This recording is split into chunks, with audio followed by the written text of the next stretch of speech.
¿Y si la imagen que tienes de la Sagrada Familia fuera una construcción?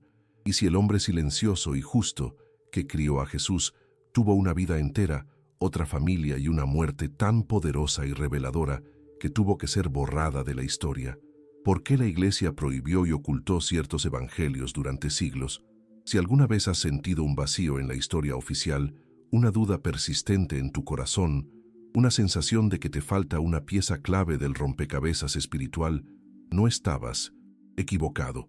Estabas sintiendo el eco de una verdad que fue manipulada, una revelación que fue censurada para mantener una estructura de poder. Hoy vamos a rasgar ese velo de silencio. Juntos vamos a desenterrar los secretos del Evangelio prohibido de José, un texto tan impactante que desafía los cimientos de dogmas que has aceptado toda tu vida. Si esto ya está tocando una fibra en tu corazón, deja tu me gusta ahora mismo, como una señal de que estás listo para ir más allá de la superficie. Antes de que revelemos el primer secreto, quiero que hagas algo importante. Ve a la sección de comentarios y escribe ahora mismo: quiero saber la verdad sin filtros. Esto no es solo un comentario para un video. Este acto público es una declaración espiritual. Es un mensaje que le envías al universo y a ti mismo, una afirmación de que tu alma está lista para el despertar, que ya no te conformas con una fe heredada y llena de huecos. Escríbelo desde el alma, con la intención de un buscador que por fin ha encontrado la puerta que siempre supo que existía. En este video te llevaré de la mano por un laberinto de historia oculta y revelaciones que te dejarán sin aliento. Descubrirás al José que nunca te presentaron, el viudo, el padre de una primera familia, el anciano sabio a quien se le confió una misión divina. Y lo más importante, serás testigo de la narración de su muerte, una escena tan poderosa que se convirtió en el modelo secreto de la buena muerte para millones de creyentes. Si te quedas hasta el final, te prometo que no solo entenderás por qué esta verdad fue considerada tan peligrosa, sino que esta revelación puede ser la pieza que tu espíritu siempre ha estado buscando para sanar la duda y encontrar una conexión más auténtica. Finalmente, suscríbete a este canal y activa la campana. No lo hagas por mí, ni por el canal. Hazlo por tu propio camino. Hazlo por tu despertar, para no perderte la próxima revelación que estamos destinados a descubrir juntos. Esto es solo el comienzo. Y si todo lo que te enseñaron sobre la figura silenciosa y humilde de José, el padre de Jesús, no fuera más que la superficie de una verdad mucho más profunda y deliberadamente ocultada. Durante siglos, hemos aceptado una versión incompleta, un retrato a medias de uno de los hombres más importantes de la historia espiritual. Nos dieron un personaje secundario, cuando en realidad su historia contiene una revelación tan poderosa que pudo haber cambiado la forma en que entendemos el cristianismo para siempre. La idea de un evangelio prohibido, de un texto censurado por la Iglesia primitiva, ha alimentado la imaginación de buscadores y herejes por igual, pero lo que te voy a contar es más impactante que la simple destrucción de un libro. No se trata de un solo evangelio, sino de toda una biblioteca de escritos apócrifos, textos que llevaban la etiqueta de oculto o secreto, no porque fueran falsos, sino porque contenían una verdad demasiado humana, demasiado directa, demasiado incómoda para la estructura de poder que se estaba formando. Esta no es una simple lección de historia, es el comienzo de un despertar, el primer paso para reclamar un conocimiento que nos fue negado, una pieza fundamental del rompecabezas de nuestra propia fe que fue arrojada a las sombras. El viaje para desenterrar el verdadero evangelio de José es un acto de rebelión espiritual, una búsqueda de la verdad completa que late bajo siglos de silencio y control. Este es el misterio que nos atrevemos a desvelar hoy. Dentro de ese universo de literatura apócrifa, de esos susurros que sobrevivieron a los concilios y a las hogueras, hay un texto que brilla con una luz propia, un manuscrito que es, en esencia, el verdadero Evangelio de José. Su nombre es la historia de José el carpintero. Olvida todo lo que creías saber. Este no es un simple relato piadoso, es una biografía completa, un testamento dedicado casi en su totalidad a narrar no solo la vida y el carácter del hombre que crió a Jesús, sino Y aquí está el gran secreto, los detalles íntimos y trascendentales de su muerte. ¿Por qué la muerte de José merecería un evangelio entero? ¿Qué ocurrió en su lecho de muerte que fue tan crucial, tan revelador, que tuvo que ser registrado en un texto propio? Los evangelios canónicos lo silencian, lo hacen desaparecer de la narrativa sin explicación alguna. Pero este texto oculto rompe ese silencio con una fuerza atronadora. Aquí José no es una sombra, es el protagonista de su propio drama espiritual, y su historia es la clave para entender la verdadera naturaleza de la Sagrada Familia. Esta es la pieza que la Iglesia nunca quiso que encajaras en el puzzle. La historia de José el Carpintero no es solo un libro, es un portal a una comprensión perdida, una revelación sobre la vida, el miedo y la fe que ha permanecido esperando en la oscuridad durante más de 1500 años, lista para iniciar tu despertar. Y aquí es donde el misterio se profundiza y la narrativa oficial comienza a desmoronarse. Los expertos sitúan el origen de este increíble texto en el Egipto de la era bizantina, la tierra de los faraones y los secretos ancestrales, un lugar donde la espiritualidad siempre ha tenido raíces más profundas y extrañas. Las versiones que hoy podemos leer, principalmente en lenguas copta y árabe, datan de los siglos VI y VII, pero no son más que el eco de un original perdido, un texto griego aún más antiguo, posiblemente del siglo IV o V. Detente a pensar en esto por un momento. Siglos después de la vida de Jesús. ¿Por qué? ¿Por qué la necesidad de escribir la historia de José tanto tiempo después? ¿Qué verdad intentaba preservar su autor en una época en que la Iglesia ya estaba consolidando su poder y decidiendo qué era verdad y qué era herejía? El viaje de este manuscrito es en sí mismo una profecía de su importancia. Su traducción del griego al copto y luego al árabe no es un mero dato filológico, es el rastro de una verdad prohibida que se negaba a morir, transmitida de comunidad en comunidad, de lengua en lengua, como un secreto sagrado que debía ser protegido a toda costa. No fue un texto para las masas, fue un tesoro para iniciados, para aquellos que sabían que la historia contada por el poder no era toda la verdad. El silencio terminó, la verdad acaba de salir a la luz. Lo que voy a revelarte ahora es la razón por la que este texto fue considerado tan peligroso, tan revolucionario, que tuvo que ser apartado del canon oficial. Su estructura narrativa es una bomba de tiempo teológica, porque el narrador de la historia de José el Carpintero no es un apóstol, no es un discípulo, no es un historiador. El narrador es el propio Jesús. Sí, has oído bien. El texto se presenta como un discurso íntimo de Jesús a sus discípulos más cercanos, en el Monte de los Olivos, donde les cuenta con su propia voz divina la vida, las luchas y la muerte de mi padre José. ¿Puedes sentir el poder de esa afirmación? Es un desafío directo a toda la estructura de la Iglesia. Un autor anónimo, consciente de que escribía siglos después, no encontró otra forma de conferirle a su obra la máxima autoridad. No buscó el permiso de Pedro ni de Pablo, fue directamente a la fuente. Esta elección lo cambia todo. Convierte un relato apócrifo en una revelación directa, un mensaje sin intermediarios, sin la manipulación de los hombres. ¿Por qué la Iglesia sentiría tanto miedo de este texto? Porque un Jesús que habla tan íntima y amorosamente de su Padre terrenal es un Jesús más humano, más cercano, y su historia, una verdad que no necesita la validación de ninguna institución para ser real. Así que antes de continuar es crucial que hagamos una distinción. No estamos hablando de una novela moderna, de una ficción creada en nuestro tiempo para vender libros. Estamos analizando un texto antiguo, un eco genuino de la fe de los primeros cristianos de Egipto, un documento que, aunque no fue aceptado en el canon, moldeó la devoción y la espiritualidad de millones de personas en secreto. La historia de José el Carpintero es un testamento espiritual que sobrevivió al filtro de la censura y al paso de los siglos.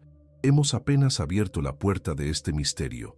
Hemos identificado el texto prohibido, hemos rastreado su origen en las arenas del tiempo y hemos descubierto la identidad de su narrador divino. Pero esto es solo el umbral, porque lo que este evangelio oculto revela sobre la vida de José antes de conocer a María, sobre su primer matrimonio y los hijos que tuvo, es una verdad que fue deliberadamente manipulada para construir uno de los dogmas más importantes de la Iglesia. Y esto fue apenas el comienzo del secreto. Lo que descubrirás a continuación puede sacudir incluso las bases de tu fe. ¿Alguna vez te has detenido a pensar en el gran silencio? Los evangelios canónicos nos presentan a José, lo llaman un hombre justo, lo usan para trazar el linaje de David hasta Jesús y luego, simplemente, lo desvanecen. Desaparece de la historia sin una sola palabra sobre su vida, su pasado o su final. Es un vacío deliberado, un hueco en la narrativa tan profundo que se siente como una cicatriz. Nos dieron una figura funcional, un hombre sin historia personal, casi un fantasma necesario para cumplir una profecía. Pero, ¿por qué? ¿Qué había en la vida de este hombre que la Iglesia primitiva consideró irrelevante o, peor aún, inconveniente? Este silencio no es un accidente, es una elección editorial, y es precisamente en este silencio ensordecedor donde la historia de José el carpintero, este evangelio apócrifo, irrumpe como un trueno. No viene a añadir un par de detalles, viene a devolverle a José la vida que le fue arrebatada, a pintar el retrato completo del hombre que fue mucho más que un simple carpintero. Es una revelación que nos obliga a cuestionar todo, a preguntarnos qué más nos ocultaron en esas páginas que nos enseñaron a venerar como la única verdad. El viaje a la vida prohibida de José no es una herejía, es un acto de justicia histórica y espiritual. Prepárate, porque esta es la primera gran revelación que fue enterrada. Según este texto oculto, José no era el joven y vigoroso carpintero que a menudo imaginamos. Era un hombre experimentado, un patriarca que ya había vivido una vida entera antes de que María entrara en la suya. El texto no solo lo describe como un artesano, sino que eleva su estatus a un hombre muy instruido en las ciencias e incluso sacerdote en el templo del Señor. Le devuelven la dignidad y la sabiduría que la historia oficial le negó. Y aquí viene el secreto que lo cambia todo. José era viudo. Ya había amado, ya había formado una familia, ya había conocido el dolor de la pérdida. Este evangelio apócrifo nos da los nombres de los hijos de su primer matrimonio, los hijos que la Biblia llama confusamente los hermanos de Jesús. Sus nombres son Judas, Justo, Jacobo y Simón, y sus hijas, Asia y Lidia. Nombres reales, de personas de carne y hueso, que fueron borrados del retrato familiar para simplificar la historia. De repente, José ya no es una figura solitaria, sino un hombre con un pasado, con una historia, con un corazón que ya sabía lo que era ser padre. Esta verdad no solo lo humaniza, lo magnifica. Esta fue la historia que la Iglesia manipuló para proteger su dogma más sagrado. Y aquí es donde las piezas del rompecabezas empiezan a encajar de una manera que es a la vez brillante y perturbadora. ¿Por qué era tan importante establecer que José era viudo y ya tenía hijos? La respuesta es una genialidad teológica, una verdadera manipulación narrativa. Al afirmar que los famosos hermanos de Jesús, mencionados en los evangelios de Mateo y Marcos, eran en realidad hermanastros, hijos de un matrimonio anterior de José, el autor de este texto apócrifo resolvía de un plumazo uno de los dilemas más espinosos para la Iglesia primitiva. Protegía y blindaba el dogma de la virginidad perpetua de María. Ya no había que dar explicaciones incómodas. Fue una solución perfecta, una historia creada a medida, siglos después, para cimentar una creencia. Esto es una revelación fundamental sobre cómo se construyó la doctrina. No siempre fue por inspiración divina directa, sino a veces a través de narrativas ingeniosas, de textos como este, que ofrecían soluciones a problemas teológicos. La verdad oculta aquí es que la fe que hemos heredado fue, en parte, moldeada por estos relatos prohibidos, por estas historias que trabajaban en la sombra para dar forma a la versión oficial. El despertar espiritual implica entender que la verdad es mucho más compleja y fascinante que el cuento de hadas que nos contaron. La narrativa de este evangelio prohibido continúa pintando un cuadro radicalmente diferente al que conocemos. Nos presenta a José como un hombre anciano. Algunas tradiciones dicen que de 90 años, cuando fue elegido para una misión divina. No fue un matrimonio en el sentido terrenal. Fue un encargo sagrado. Fue escogido entre todos los viudos de su tribu para ser el custodio, el protector de una joven virgen de 12 años llamada María, que debía dejar el templo.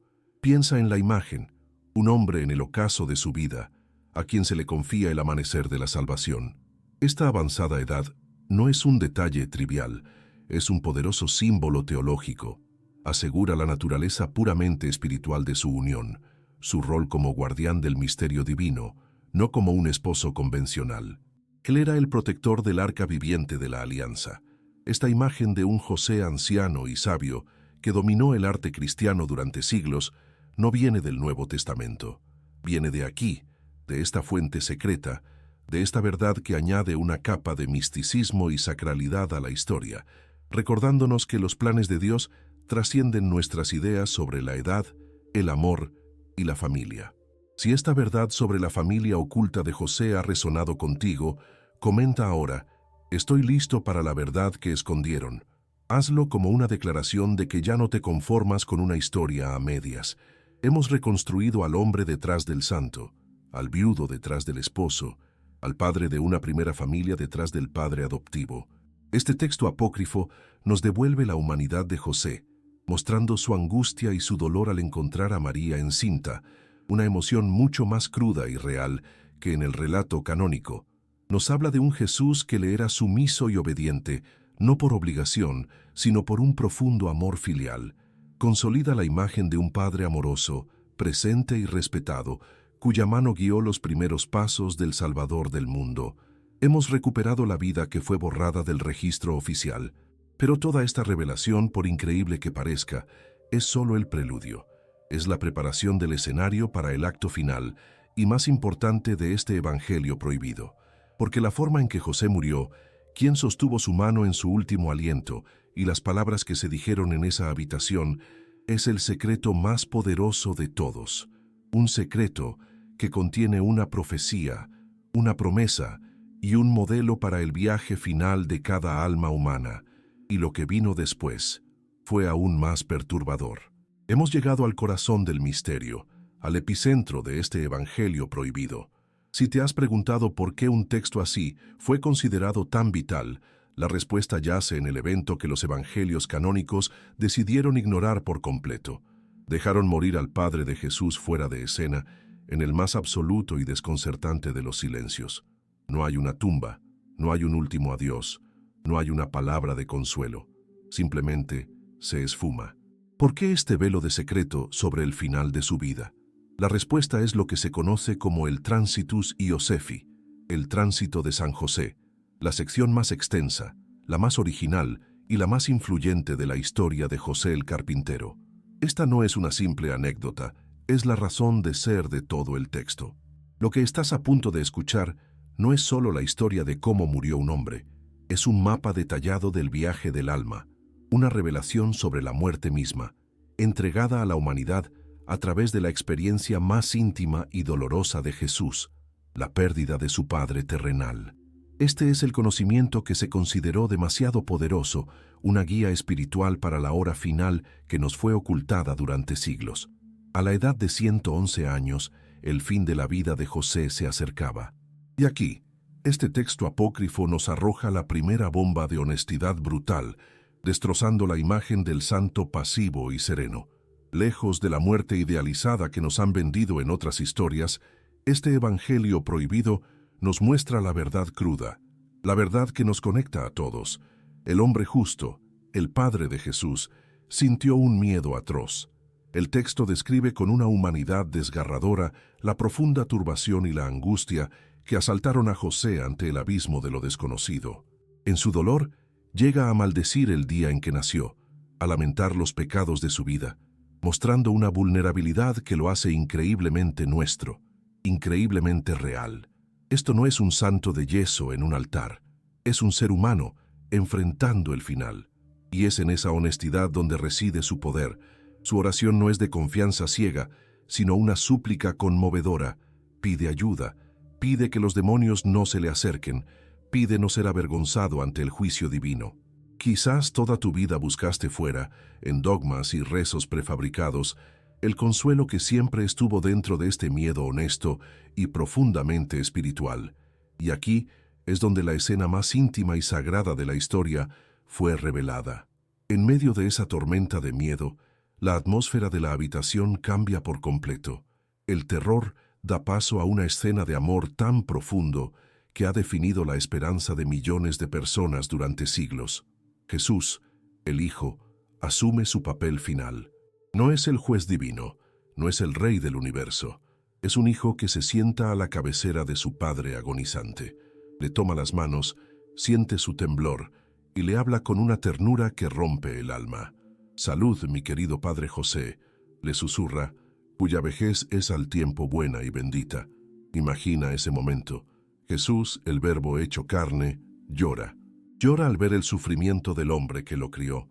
Llora con fervor a Dios Padre, no con autoridad, sino con la súplica de un hijo, pidiendo misericordia para el alma de su padre. A los pies de la cama, silenciosa y fuerte, está María, completando el círculo sagrado, el arquetipo de la familia unida en el momento supremo del tránsito. Esta es la imagen, esta es la revelación que este evangelio secreto nos legó, la promesa de que en nuestra hora final no estaremos solos. La presencia activa y consoladora de Jesús y María se convierte en el modelo prohibido de la muerte santa. Pero la revelación no termina en la ternura familiar. Se expande a una batalla cósmica que se libra en esa misma habitación. En su agonía, José tiene una visión. Ve a la muerte misma personificada y a sus huestes demoníacas, descritas con un terrorífico detalle, con bocas que arrojaban llamas, listas para reclamar su alma. Es el momento del terror final, la confrontación con las fuerzas de la oscuridad que todo ser teme. Es una escena sacada de una profecía apocalíptica sucediendo en el lecho de un humilde carpintero. Pero entonces, el amor filial se transforma en poder divino. Jesús se levanta, y con la autoridad que calma las tormentas, reprende a la muerte y a sus demonios. Demuestra su poder absoluto sobre ellos, no como un acto de juicio, sino como un acto de protección. Y en respuesta a su mandato, los arcángeles Miguel y Gabriel descienden a la habitación, envuelven el alma pura de José en un hábito luminoso y la escoltan, victoriosos, a través de los reinos de las tinieblas hasta la paz de la mansión de los justos. Esta es la verdad oculta. La muerte de un justo no es un final, es una batalla ganada. Este evangelio prohibido, esta historia censurada, hizo algo que ningún texto canónico se atrevió a hacer. Le dio a la humanidad un mapa detallado y esperanzador para su hora más oscura, transformando el silencio aterrador de la muerte en una promesa. Codificó los pasos de la buena muerte, el permiso para sentir miedo, la necesidad del arrepentimiento, la consolación directa y personal de Jesús, la intercesión silenciosa de María, la victoria garantizada sobre el mal y la escolta angélica hacia la luz. Este relato se convirtió en un manual espiritual, un guión para el alma moribunda, estableciendo para siempre a José como el patrón de la buena muerte. Pero si esta revelación era tan increíblemente consoladora, tan pastoralmente poderosa, tan humanamente necesaria, ¿por qué fue precisamente esto lo que la Iglesia no pudo aceptar? ¿Por qué este modelo para una muerte santa fue apartado y etiquetado como apócrifo? La respuesta no está solo en lo que el texto dice, sino en la autoridad que reclamaba. Y eso nos lleva directamente al corazón del poder, el control y los criterios que decidieron qué verdad podías conocer. Hemos hablado de un evangelio prohibido, de una verdad censurada, y es natural que nuestra mente vuele hacia una imagen concreta, una habitación oscura, un concilio de obispos con rostros severos, decidiendo con un golpe de mazo qué libro vive y qué libro debe arder. Es la imagen de una conspiración, de una supresión deliberada. Pero, ¿y si te dijera que la verdad histórica es mucho más sutil y por eso mismo infinitamente más inquietante? No hubo un solo día del juicio para los libros apócrifos. Fue un proceso lento, orgánico, que duró siglos. Fue la consolidación gradual de una única versión de la verdad, un proceso en el que la Iglesia naciente no actuó tanto como un verdugo, sino como un jardinero que, poco a poco, va podando las ramas que no le gustan, las que crecen en direcciones inesperadas, hasta que solo queda el árbol que ellos diseñaron. Llamaron a su lista de libros aprobados el canon, que viene de una palabra que significa vara de medir. Pero la pregunta que debemos hacernos hoy, para nuestro despertar espiritual es, ¿quién sostenía esa vara y con qué intención la usaba? El secreto no está en un acto de censura, sino en la creación de las reglas del juego. Para entender por qué el Evangelio de José fue dejado en la oscuridad, tenemos que entender los 4 filtros, las 4 reglas de fe que se usaron para medir cada texto. Y al escucharlas, te darás cuenta de que no eran reglas para encontrar la verdad, sino para construir una ortodoxia. Regla número 1. La apostolicidad. El texto debía haber sido escrito por un apóstol o por un discípulo directísimo. Cualquier voz que surgiera después, cualquier revelación posterior, sin importar cuán profunda o consoladora fuera, era descartada por no tener el sello original. Regla número 2. La antigüedad. Solo se consideraban los escritos del siglo I, una verdad espiritual manifestada en el siglo IV o V, como la historia de José, era una verdad que para ellos había llegado tarde a la fiesta. Regla número 3. La catolicidad. El texto debía ser usado y aceptado universalmente, pero universalmente para las iglesias que ya estaban alineadas con el centro de poder en Roma. Los textos que eran tesoros locales, como nuestro Evangelio en Egipto, eran vistos como dialectos extraños, no como el idioma oficial del imperio espiritual que se estaba forjando. Y la regla final, la más subjetiva y poderosa, la ortodoxia. El contenido debía ser perfectamente coherente con la regla de fe que ellos mismos estaban terminando de definir. Era un sistema diseñado para autoconfirmarse. Las 4 reglas que usó la Iglesia para enterrar la verdad de José. Ahora veamos cómo el Evangelio secreto de José fue sometido a este juicio y condenado, no por su contenido, sino por su pasaporte. Fue llevado ante el tribunal del canon y fracasó en cada punto, según sus reglas. Apostolicidad y antigüedad, culpable de ser demasiado tardío. Nació siglos después de los apóstoles. Para los jueces de la historia, la conmovedora revelación de Jesús como narrador no fue un milagro de transmisión oral, sino una prueba de su origen fraudulento y postapostólico. Era una voz que no tenía permiso para hablar. ¿Catolicidad? Culpable de ser una joya local. Su inmensa popularidad en las comunidades de Egipto y Oriente, donde la fe era más mística y personal, no fue suficiente. Era una verdad del desierto, no una verdad para el palacio. No tenía el alcance imperial que se requería. La Iglesia, en su proceso de unificación, buscaba uniformidad, no diversidad. Y así este texto, con toda su riqueza emocional y espiritual, fue archivado, etiquetado como apócrifo y dejado fuera del foco de la historia oficial, convirtiéndose en un secreto susurrado en lugar de un sermón proclamado. Su condena fue un acto burocrático, pero sus consecuencias fueron un profundo silenciamiento espiritual. Pero la razón más profunda de su exclusión, el verdadero secreto que se esconde detrás de estos criterios, no es su fecha ni su geografía, es su alma, es su género, es su tono. Y esto es algo que nunca te contarán. Los 4 evangelios canónicos, a pesar de sus diferencias, son una misma cosa. Son proclamas soteriológicas, es decir, anuncios sobre la salvación a través de la vida, muerte y resurrección de Cristo. Son manifiestos teológicos, pilares de una nueva religión. Pero la historia de José el carpintero es algo radicalmente diferente, algo más íntimo. No es un manifiesto, es un poema.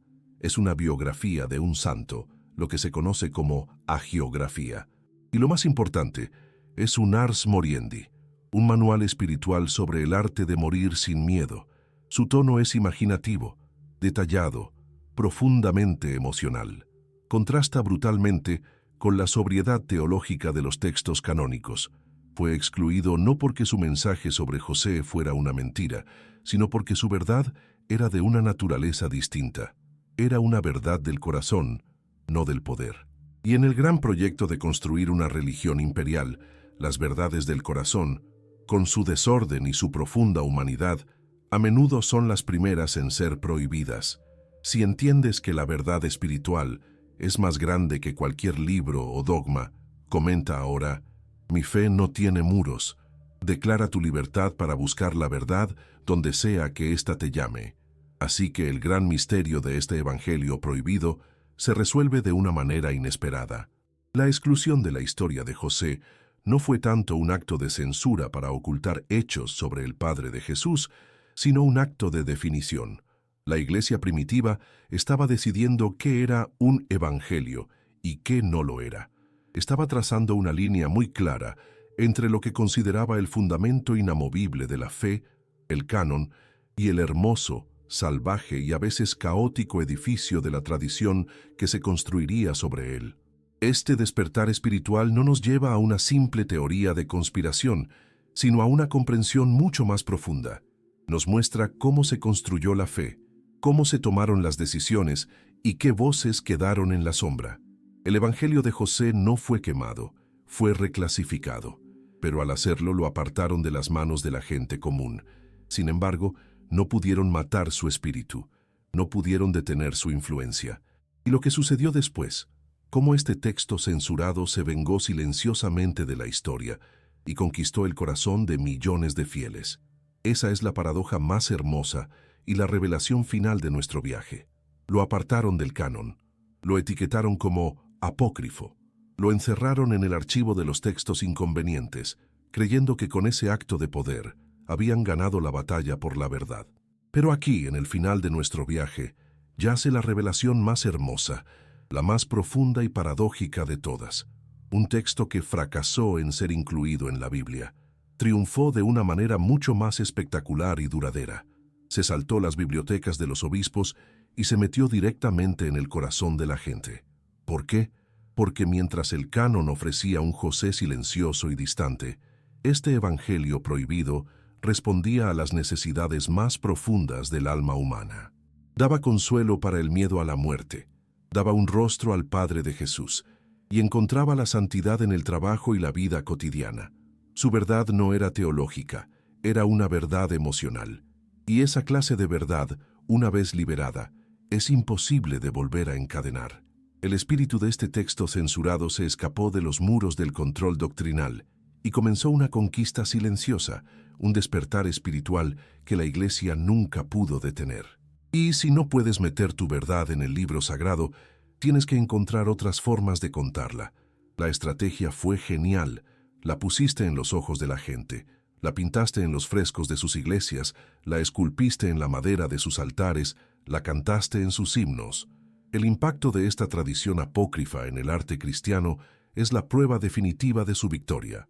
La imagen que todos tenemos en la mente de un San José anciano, con barba blanca, sabio y protector, no viene de Mateo o Lucas. Es un eco directo de este evangelio oculto.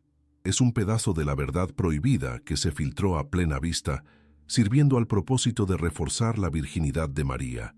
Y más aún, la conmovedora escena de su muerte, asistido por un Jesús lloroso y una María consoladora, se convirtió en un tema artístico fundamental, inmortalizado por gigantes como Goya. El arte se convirtió en el evangelio apócrifo para los que no podían leer. La revelación que fue censurada en el papel se transmitió a través del poder de la belleza y la emoción, manteniendo vivo el secreto durante siglos. Pero su legado fue mucho más allá del arte. Este texto prohibido construyó un santo en las sombras, moldeando la piedad de una forma que el canon por sí solo nunca podría haber logrado. Su regalo más grande y duradero fue establecer a José como el patrón de la buena muerte, una devoción que hasta el día de hoy ofrece un inmenso consuelo a millones de personas en su hora final. El manual espiritual para morir que la Iglesia apartó se convirtió en una de sus devociones más queridas. Además, los detalles de su vida como padre y trabajador proveyeron un rico material para la meditación sobre la dignidad del trabajo y la santidad de la vida familiar.